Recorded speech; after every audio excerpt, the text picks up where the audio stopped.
Tonight on My 9 News. 4 black students driving home. A traffic stop that terrified them. I was like, well, why are we being arrested?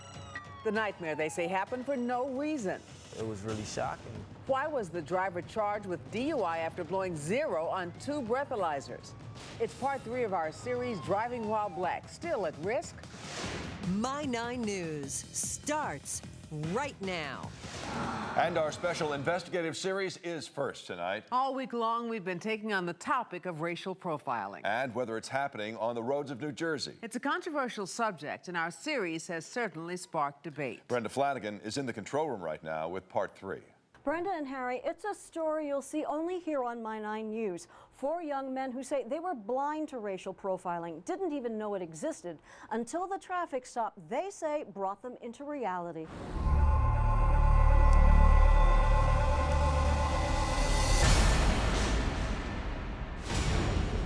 I saw my frat brothers getting out of my car in handcuffs, like one by one.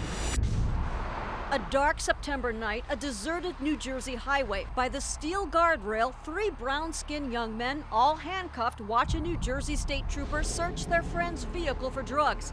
The driver sits handcuffed, locked inside the police car. And that's when I was like, whoa, what's going on right now? Like, it was really shocking. I was scared. First time I ever had handcuffs on me or anything like that. And I was like, well, why are we being arrested? Good question, but was it racial profiling? In a minute, you'll get to hear those young men tell their side of the story. We'll ask the state police to comment too. But first, let's put this all in perspective. This week, we've shown you the results of our latest undercover investigation. 2 men, both in high-end vehicles, drove around northern New Jersey for 4 nights. Results, police stopped our African-American driver 3 out of those 4 nights. Our white driver didn't get stopped once, but we focused on local police departments, not state troopers. In a 1998 profiling incident, troopers shot and wounded 3 out of 4 young black men in a van during a traffic stop on the New Jersey Turnpike. Troopers testified they'd been taught to profile. As a result, state police spent 10 long years getting retrained to avoid racial profiling until finally federal monitors ruled they'd improved. Then we got the call from these 4 young men alleging they'd been profiled by a New Jersey state trooper. Basically, I just feel like these officers just abuse their authority. 4 college fraternity brothers, all Iota Phi Thetas, headed home together from a frat function in Delaware. Driver Darren Cunningham says he just exited onto Route 676 in South Jersey when he saw the state trooper's lights flashing in his rearview mirror. He wasn't worried at first. I wasn't doing anything but driving home. So he stopped. The trooper had him get out and walk a line, a sobriety test. I mean, I was sober. You figured that was it? Yeah. I was like, anything else, officer? He was like, yeah, you're under arrest. He says troopers cuffed him and his 3 frat brothers, searched his car. He said he smelled marijuana in my car. That he smelled marijuana? Yeah.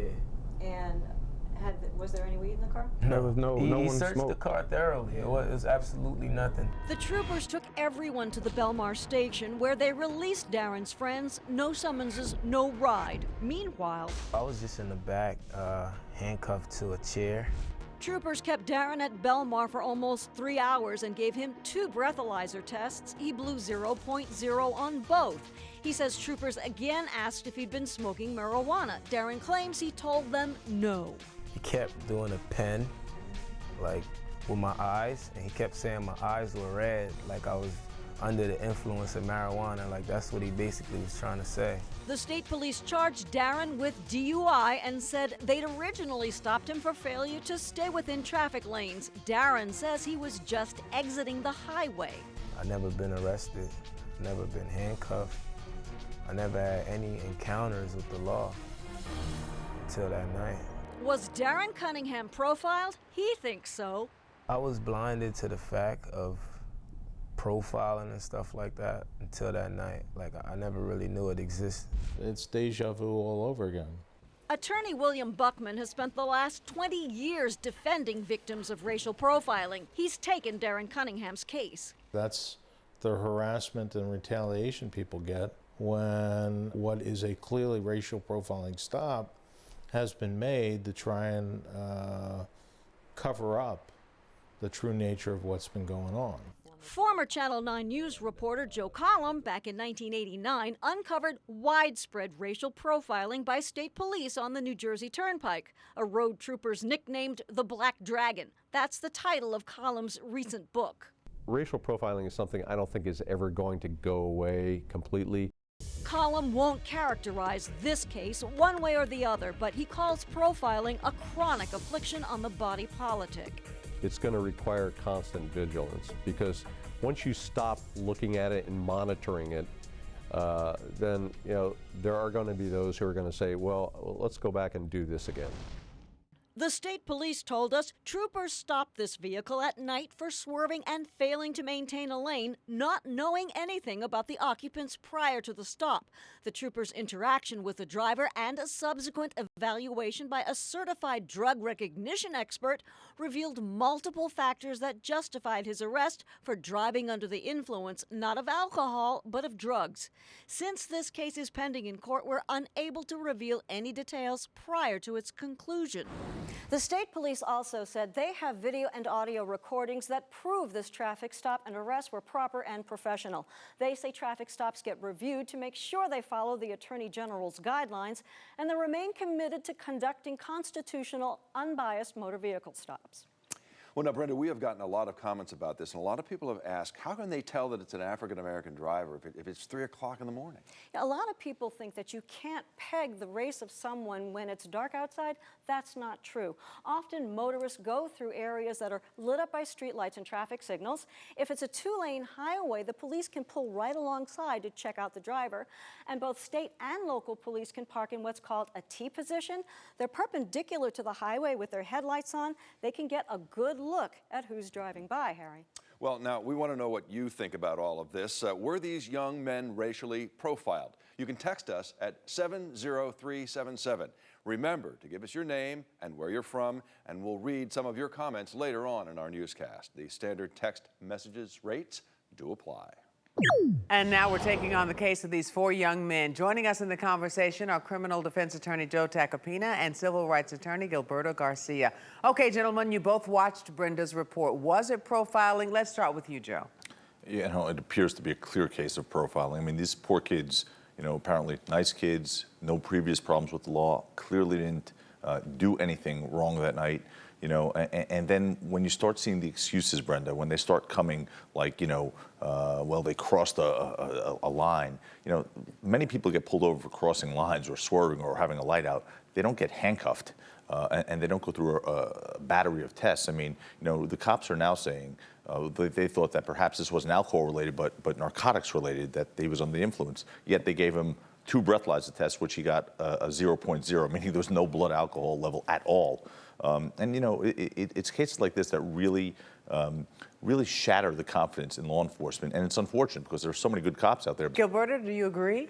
I do agree completely. The only problem is these kids are going to have a tough case proving that one instance like this constitutes racial profiling. It's wrong. What the police officers sometimes do is completely wrong. They don't have any basis whatsoever. They don't even have a reasonable suspicion to stop this car. That's an excuse. Think their civil rights were violated? These kids, without a doubt, have an actionable case. The question is, what are the damages? What did they suffer? And is this going to be proven to be liability on the part of the police officers? It's a long battle, I have to tell you. Unfortunately, the laws are there, but it's hard to express them in case-by-case basis. Joe, you represented many police officers over the years. How would you approach this kind of case? Often what we see is not really what we see in the minds of the officer when the stop is made. And let's put ourselves in the shoes, if we can, for a nanosecond, of a police officer. I mean, we all go to work every day and hope that we have a good day, and if a merchant goes to work every day, he hopes he comes home and sells goods. A police officer goes to work every day and hopes that he comes home. And I don't think we could all understand or really appreciate the gravity of that sort of pressure, emotional and otherwise. Well, not only that pressure, but also you never know. And you just never know. And what we've heard from officers before, you never know what other information he had, whether or not for that night they were given a case of, if you see this car or see this kind of car, these kids could have been driving the same kind of car. Yeah, Brenda, that's all all true, and again, I laud most police officers, but if that had been this case, we would have been hearing from the state police at this point, or the police department who made this stop, that in fact that was the case. And yet that doesn't explain why they handcuffed 3 occupants. But the case is still under investigation, and the police officers have not been able to. I'll bet my bottom dollar that the criminal case against these kids is dismissed, and I bet there is a successful civil lawsuit. I bet you that that's going to be the end result here. But when we talk about troopers handcuffing passengers, I mean, there is often reason, there is often suspicion, right? Well, but when you do that, you do have to have a probable cause to handcuff somebody. You have to arrest them. You have to place them under arrest. Right. What are the reasons? But now and the they don't have to purpose be for placed doing under arrest just to be handcuffed, do they? Well, you don't really have to, but there's got to be some sort of suspicion that these people are involved in criminal activity, or that this police officer fears that these people are going to do something to him. This cop went beyond the boundaries. Brenda, there was no need for this. Brenda, if I could say, if you look at your series that you've been doing on racial profiling, I mean, clearly it's there, it exists, it's prominent actually. And when you look at the actions here, like for instance, it's odd that the police car parked in a way that it didn't record on that videotape that car was equipped with. It didn't record this interaction, this interrogation. You know, okay, that's odd. We have to end the conversation there. Joe Tacopina and Gilberto Garcia, thanks for joining us. Okay, Brenda, now back to you. So what are you working on part 4? Well, Harry, we've spent the past 3 nights talking about the problem. Tomorrow, we'll talk about the solutions. And we'll show you one county where a prosecutor with a completely different mindset is having a profound impact.